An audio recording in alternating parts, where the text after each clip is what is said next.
کسی نے ایک سوال کیا کہ درگاہ میں لوگ جاتے ہیں اور اتنا یقین کرتے ہیں، اس پر آپ کیا بولیں گے؟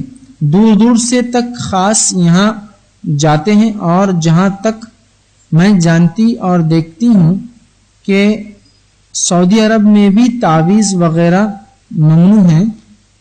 اچھا، بہرحال کسی نے ایک سوال کیا، دو ہے کہ کچھ لوگ ہیں جو درگاہ سے بڑا عقیدہ رکھتے ہیں اور وہ درگاہوں پر جاتے ہیں، حتیٰ کہ دور دور سے آتے اور جاتے ہیں۔ یاد رکھ لیجیے، اب یہ میں نے جیسا کہا کہ ہندوستان میں چونکہ ہم ہندو قوم کے ساتھ بہت زیادہ ہمارے گہرے تعلقات رہے، ہم نے ان سے بہت سے شرکیہ چیزیں اور جو ہے بدعتیں سیکھ لی، جس میں سے یہ بھی ہے کہ ہم اپنے مردہ لوگوں کی قبروں کو پہلے تو عمارتیں تیار کرتے ہیں، اس پر بہترین مقبرے تیار کرتے ہیں، ان مقبروں پر جا کر پھر منت مرادیں اور ان سے نظر و نیاز مانگتے ہیں اور اس سے شرک کرتے ہیں اور ان کے نام پہ قربانیاں کرتے ہیں اور پتہ نہیں کیا کچھ کرتے ہیں۔ یہ تمام تر چیزیں حرام ہیں، ناجائز ہے، نہیں کر سکتا ہے، شرک ہے، بلکہ شرک اکبر ہے۔ ٹھیک، اب لیکن بہرحال ایک طریقہ بن چکا ہے، کیا ہمارے بڑے غلط تھے؟ دیکھیے کون غلط تھا اور کون صحیح تھا، میں یہاں بولنے کھڑا نہیں ہوں، کیا بات صحیح میں نے آپ بتا دیا، جو گزر چکی جانے دیجیے، ہم زندہ ہیں، ہم کو اس پر عمل کرنا۔ تو لوگ بولتے ہیں ہمارے بڑے گزرے، ان کا کیا، ان کا جانے دو، وہ اللہ جانتا ہے، ہو سکتا ہے آخر انہوں نے توبہ کر لی اللہ سے، لیکن ابھی مسئلہ ہمارا اور آپ کا ہے، ہم جو زندہ ہیں، جو گزر چکے جانے دی، ہم کو اپنی زندگی اس کے مطابق گزارنا ہے، تو لہٰذا یہ عمل کہیں بھی درست نہیں۔ رسول اللہ نے جو اجازت دی وہ مقبروں پہ نہیں، درگاہوں پہ جانے کی اجازت نہیں دی، بلکہ قبروں پر جانے کی اجازت دی۔ قبر کو دیکھ کر عبرت یاد آتی ہے، مقبروں کو دیکھ کر، درگاہوں کو دیکھ کر عبرت کہاں یاد آتی ہے؟ آتی ہے کسی کو؟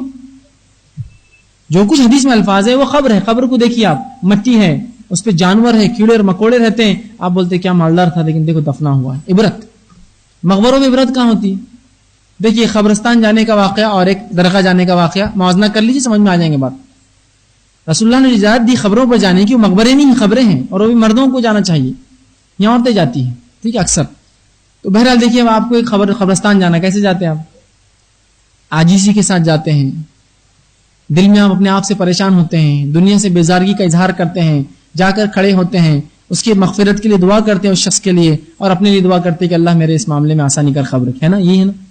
اب دیکھیے آپ درگاہ پر جا رہے ہیں، درگاہ پہ جانے سے پہلے عورتیں ایک دوسرے کو فون کرتی، چل رہے کیا؟ قبرستان پہ کرتے ہی کبھی؟ تو تمہیں عبرت نہیں ہے، دنیا اور رنگینیاں ہیں، چل رہے کیا؟ ہم بھی جا رہے، ٹھیک ہے ہم بھی آ رہے، تو تم گیلا لو ہم سوکھا بناتے، مطلب تم کچھ تو بھی گیلا سالن بنا ہم سوکھا۔ قبرستان میں جا کوئی کھانا کھاتا ہے کبھی؟ ٹھیک ہے، پھر وہاں سے نکل کر تم کون سا کپڑے پہن رہے ہم کون سے پہن رہے، کیا کوئی قبرستان میں نئے نئے کپڑے پہن کر جاتا ہے کبھی؟ نئے نئے لباس پہنے جاتے ہیں، ٹھیک ہے۔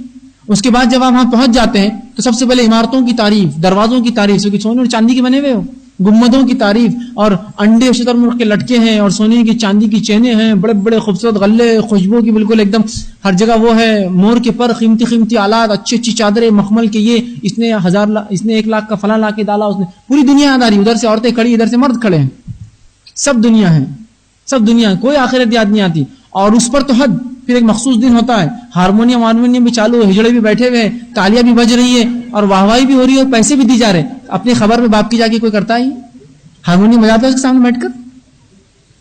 تو یہ خبریں دنیا یاد دلا رہی ہے آج کل، جبکہ خبر پہ جانا چاہیے جو آخرت یاد دلائے، یہ مقبرے دنیا یاد دلاتی ہے، اور انسان دنیا میں تصور کرتا ہے کاش میرا مقبرہ بھی ایسی بنے، کوئی اپنی خبر دیکھ کے بولے گا میری خبر ایسی بنے؟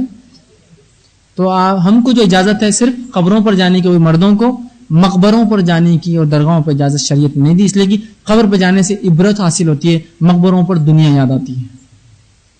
آگے انہوں نے سوال کیا کہ